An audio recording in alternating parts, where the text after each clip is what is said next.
In this exercise tutorial, I'm going to be taking you through a body weight forward lunge, and we're going to be doing this alternating from one side to the next when we do our repetitions.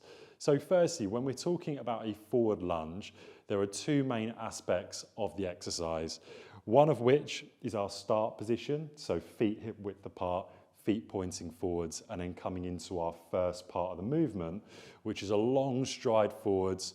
You're coming directly forwards, and with the back knee, you're going to come down and then back up into your start position. Now, firstly, if you're thinking, well, I can't come that far down with the knee, there's a couple of regressions you can do, and I'll get into those a little bit later. So, firstly, you're coming into that hip width stance. Secondly, we're keeping the chest up, shoulders back, looking forwards. Feet are pointing forwards as well, and we come into a big stride away from the body. Now, in this position, I've only got my toes and the balls of my forefoot in contact with the floor on my back leg.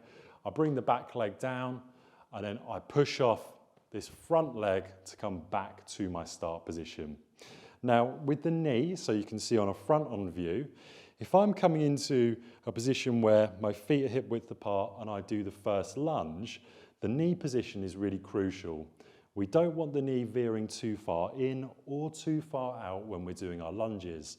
So let me show you what that means. So if I'm coming into my lunge and my knee's coming too far in or too far out, the knee's not going to be tracking where we want it to go. So where do we want it to go? Well, when I come forwards, I want the knee to be tracking in line with my foot, specifically the big toe or second toe. So as long as you've got the knee in line with the big or second toe, you've got the right knee alignment for when you do your lunge. Now, if you're looking at the tutorials that I've done and thinking, there's no way I can get my back leg down into that position, then do a partial range of motion. So you're going to take all the same principles, but notice how my back leg just comes slightly down and not all the way to the floor, or it doesn't hover off the floor. Now, if that's still too challenging, what you can also do is grab onto something. Could be, for example, a wall, could be something like a fixed resistance object.